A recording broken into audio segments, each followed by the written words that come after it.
నీళ్ళల్లోకి దూకేసిన కనక మహాలక్ష్మి కోసం విహారి ఎంతగానో బాధపడుతూ తనని కాపాడిన తర్వాత తనని గట్టిగా హక్ చేసుకుంటాడు. తర్వాత తన మనసులో ఉన్న బాధ గురించి చెప్తూ, నీ పాటికి నువ్వు నీళ్ళల్లోకి దూకేశావు, మరి తర్వాత నా పరిస్థితి ఏమవుతుందో ఆలోచించావా లక్ష్మి? ఇన్ని రోజులు నా వల్లే ఈ తప్పంతా జరిగింది. నువ్వు ఎటువంటి స్వార్థం లేకుండా కేవలం నా సంతోషం మాత్రమే కోరుకుని చివరకు నీ ప్రాణాలను సైతం త్యాగం చేయడానికి సిద్ధపడ్డావు. కానీ నేను మాత్రం కేవలం నా కుటుంబం, నా స్వార్థం అంటూ నా గురించి మాత్రమే ఆలోచించాను. కానీ ఇకపై అలా జరగదు లక్ష్మి. ఇన్ని రోజులు నీకు చేసిన అన్యాయం చాలు. ఇకపై నీకు న్యాయం మాత్రమే చేస్తాను అంటూ అక్కడున్న అమ్మవారి దగ్గరికి తీసుకుని వెళ్ళి, ఈ అమ్మవారి సాక్షిగా చెప్తున్నాను, ఇకపై మన బంధానికి అండగా నిలబడతాను. నిన్ను మనస్ఫూర్తిగా నా భార్యగా అంగీకరిస్తున్నాను. ఇకపై నీకు ఏ కష్టం రాకుండా నా గుండెల్లో పెట్టుకొని చూసుకుంటాను అని చెప్పి విహారి కనక మహాలక్ష్మికి చెబుతూ ఉంటాడు. ఇక అలా అమ్మవారి దగ్గర ఉన్న కుంకుమని తీసుకొని కనక మహాలక్ష్మి నుదుటిన దిద్దడంతో ఇక కనక మహాలక్ష్మి ఎంతగానో ఆనందపడిపోతూ విహారిని గట్టిగా హత్తుకుంటుంది. తర్వాత విహారి పద కనక మహాలక్ష్మి ఇంటికి వెళ్దామని చెప్పి అంటూ ఉంటే, కానీ ఇప్పుడు ఇంట్లో వాళ్ళకి ఈ విషయం తెలిస్తే వాళ్ళు బాధపడతారు కదా విహారీ బాబు అని చెప్పి కనక మహాలక్ష్మి అంటూ ఉంటుంది. నాకు ఇంటికి రావాలంటే చాలా భయంగా ఉంది, నేను రాను విహారీ బాబు అని చెప్పి లక్ష్మి అంటూ ఉంటే, ఏం కాదు పద లక్ష్మి, ఇంట్లో వాళ్ళకి ఏం చెప్పాలో నేను చూసుకుంటాను. మనం భార్యాభర్తలం అన్న విషయం ఎవరికి చెప్పాల్సిన అవసరం లేదు. ఇంకొద్ది రోజులు ఇలాగే మేనేజ్ చేద్దామని చెప్పి విహారి లక్ష్మిని తీసుకుని ఇంటికి వస్తాడు. ఇక అలా లక్ష్మి ఇంట్లోకి అడుగు పెడుతూ ఉంటే సహస్ర మండిపడుతూ, ఆగవే ఉదయాన్నే నీ మొగుడెవరో చెప్పాల్సి వస్తుందని పెట్టకుండా ఇంట్లో నుండి వెళ్ళిపోయావు కదా, మళ్ళీ ఏ మొహం పెట్టుకొని సిగ్గు లేకుండా ఈ ఇంట్లో అడుగు పెడుతున్నావని చెప్పి అంటూ ఉంటే వెనకాలే విహారీ వస్తాడు.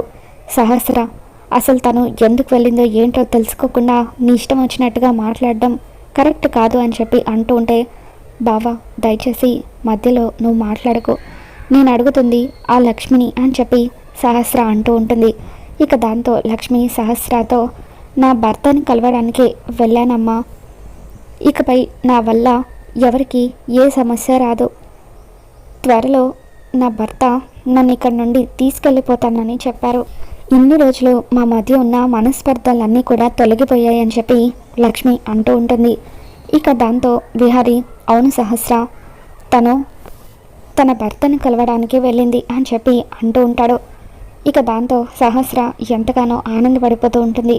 మొత్తానికి దీని మొగుడు దీన్ని తీసుకువెళ్ళడానికి ఒప్పుకున్నాడనమాట. అయితే త్వరలోనే ఈ దరిద్రం ఈ ఇంటి నుండి వదిలిపోతుందన్నమాట అని చెప్పి సహస్ర అంటూ ఉంటుంది. లక్ష్మి చెప్పింది కదా, ఇకపై తన వల్ల ఈ ఇంట్లో ఎవరికి ఏ సమస్య ఉండదని, కాబట్టి ఇకపై ఎవరూ కూడా తనని ఏమీ అనడానికి వీల్లేదు అని చెప్పి విహారి అంటూ ఉంటాడు. ఇక దాంతో సహస్ర, ఒక్క నిమిషం బావా, తన భర్త తనని తీసుకువెళ్తాడని చెప్పింది, కానీ ఇంతకీ తన భర్త ఎవరో చెప్పలేదు కదా అని అంటూ ఉంటుంది.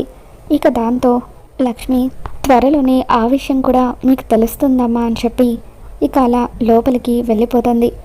ఇక దాంతో లక్ష్మి మాటలు సహస్రకి అంబికకి ఆశ్చర్యాన్ని కలిగిస్తాయి. ఇన్ని రోజులుగా దీనితో మాట్లాడని భర్త ఇంత సడన్గా దీంతో మాట్లాడడం ఏంటి, దీంతో కలిసి కాపురం చేయడానికి ఒప్పుకోవడం ఏంటి, ఏదో మిస్టరీగా ఉంది, అదేంటో తెలుసుకోవాలి అని చెప్పి సహస్ర అనుకుంటుంది. మరోపక్క కనక మహాలక్ష్మి దగ్గరికి విహారి వచ్చి, లక్ష్మి, మీ అమ్మ నాన్న ఇద్దరూ కూడా గుడిలో మన కోసం ఎదురు చూస్తున్నారు, నువ్వు త్వరగా రెడీ అయ్యి బయటకు రా, నేను నీ కోసం గేట్ బయట వెయిట్ చేస్తూ ఉంటాను అని చెప్పి విహారి అంటూ ఉంటాడు. అలాగే అండి అని చెప్పి విహారి రెడీ అయ్యి బయటకు వచ్చిన తర్వాత కనక మహాలక్ష్మి కూడా ఇంట్లో నుండి బయటకు వస్తూ ఉంటే అప్పుడు సహస్ర లక్ష్మికి అడ్డుపడుతూ, ఆగవే, మళ్ళీ ఎక్కడికి వెళ్తున్నావు అని చెప్పి అడుగుతూ ఉంటుంది.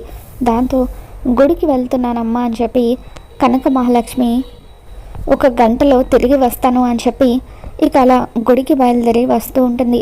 విహారి లక్ష్మి ఇద్దరు కూడా కారులో గుడికి వస్తారు. ఇక అక్కడ ఆదికేశవులు గౌరీ ఇద్దరు కూడా వాళ్ళ కోసం ఎదురు చూస్తూ ఉంటారు. అమ్మ కనకం, ఎలా ఉన్నావమ్మా అని చెప్పి గౌరీ కనక మహాలక్ష్మిని హత్తుకుంటుంది. ఇక కనక మహాలక్ష్మి, నేను చాలా బాగున్నానమ్మా, మీరెలా ఉన్నారు అని చెప్పి, మళ్ళీ మిమ్మల్ని ఇలా చూస్తాననుకోలేదు అని చెప్పి తను ఆత్మహత్య చేసుకోబోయిన విషయాన్ని గుర్తు చేసుకొని ఎంతగానో బాధపడుతూ ఉంటుంది. అమ్మ కనకం, ఏమైందమ్మా, ఎందుకలా బాధపడుతున్నావని చెప్పి అంటూ ఉంటే, ఏం లేదమ్మా, చాలా రోజుల తర్వాత మిమ్మల్ని చూస్తున్నాను కదా, అందుకే కాస్త బాధగా అనిపించింది అని చెప్పి కనక మహాలక్ష్మి అంటూ ఉంటుంది. ఇక తర్వాత ఆదికేశవులు, పదండి బాబు లోపలికి వెళ్దాం, పంతులు గారు పూజకు అన్ని ఏర్పాట్లు పూర్తి చేశారు, మీరిద్దరూ కలిసి సంతాన లక్ష్మి వ్రతం చేయాలని చెప్పి అంటూ ఉంటే, ఇక కనక మహాలక్ష్మి విహారి ఇద్దరూ కలిసి పీటల మీద కూర్చొని వ్రతం చేస్తూ ఉంటారు. ఈలోగా మీరు కూడా వెళ్ళి ప్రదక్షిణలు పూర్తి చేసి రండి అని చెప్పి పంతులు గారు చెప్పడంతో ఆదికేశవులు గౌరీ ఇద్దరూ కూడా ప్రదక్షిణలు చేయడానికి వెళ్తూ ఉంటారు. ఇక ఇంతలో సహస్ర, పద్మాక్షి వీళ్ళందరూ కలిసి గుడికి వస్తారు. ఇక వాళ్ళు గుడికి వచ్చిన తర్వాత ఆదికేశవులు అటువైపుగా వస్తూ అనుకోకుండా సహస్రకి డాష్ ఇవ్వడంతో ఇక సహస్ర ఆదికేశవుల్ని కోపంగా చూస్తూ ఉంటుంది.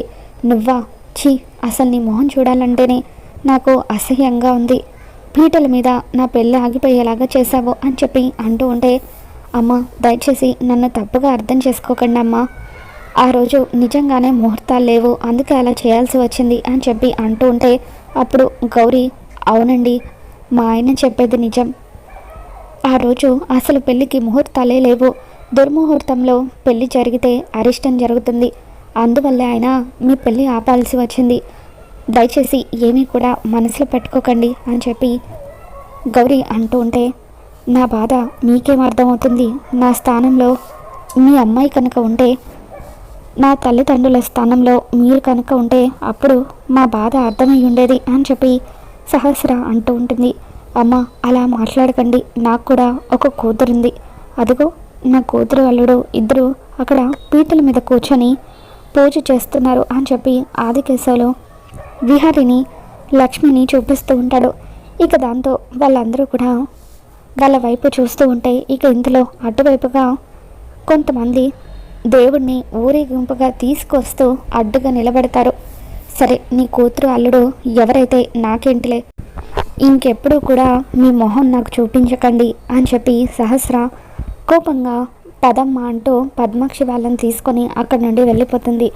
ఇక సహస్ర వాళ్ళు గుడికి రావడం లక్ష్మి చూస్తుంది. వెంటనే విహారితో, విహారీ బాబు ఒకసారి చూడండి, సహస్ర అమ్మ వాళ్ళు గుడికి వచ్చారు, నాకు కంగారుగా ఉంది, వాళ్ళు కనుక మనల్ని ఇక్కడ చూస్తే చాలా పెద్ద గొడవ జరిగిపోతుంది అని చెప్పి అంటూ ఉంటే, నువ్వేం కంగారు పడకని చెప్పి పంతులు గారు, అర్జెంటుగా నేను ఒక ముఖ్యమైన పని మీద వెళ్ళాలి, పూజ పూర్తయినట్టనా అని చెప్పి అంటూ ఉంటే, పూర్తయినట్టే బాబు, దేవుడికి నమస్కారం చేసి మీ అత్తమామల దగ్గర ఆశీర్వాదం తీసుకొని మీరు ఇక్కడ నుండి వెళ్ళొచ్చు అని చెప్పి పంతులు గారు చెబుతూ ఉంటారు.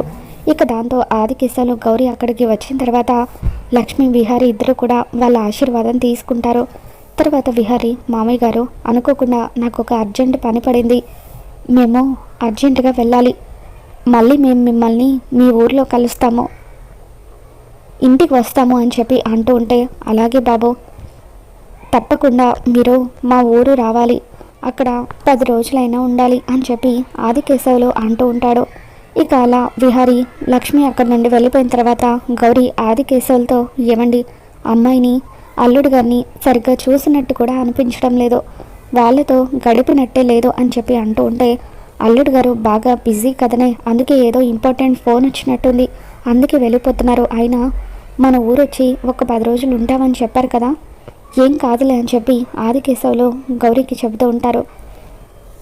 తర్వాత విహారీ లక్ష్మిని తీసుకొని గెస్ట్ హౌస్కి వెళ్తూ ఉంటాడు. ఎక్కడికి వెళ్తున్నామండి అని చెప్పి లక్ష్మి అంటూ ఉంటే అప్పుడు విహారీ, మన పెళ్ళైన దగ్గర నుండి నీకు నేను ఎటువంటి గిఫ్ట్ ఇవ్వలేదు, అందుకే నీకు ఒక సర్ప్రైజ్ ప్లాన్ చేశానని చెప్పి అంటూ ఉంటాడు. ఇక అలా విహారీ కనక మహాలక్ష్మిని తీసుకొని తన గెస్ట్ హౌస్లో అడుగు పెడతాడు. ఇక ఆ గెస్ట్ హౌస్లో మొత్తం కూడా డెకరేషన్ చేసి ఉంటుంది. ఇక ఆ డెకరేషన్ అంతా చూసి లక్ష్మి ఎంతగానో ఆనందపడిపోతూ ఉంటుంది. తర్వాత విహారీ లక్ష్మి వేలికి ఉంగరం తొడిగి, లక్ష్మి, ఈ రోజు నుండి మనం కొత్త జీవితాన్ని ప్రారంభించబోతున్నాము, ఐ లవ్ యూ లక్ష్మి అని చెప్పి అలా విహారీ లక్ష్మికి ఐ లవ్ యూ చెప్తాడు.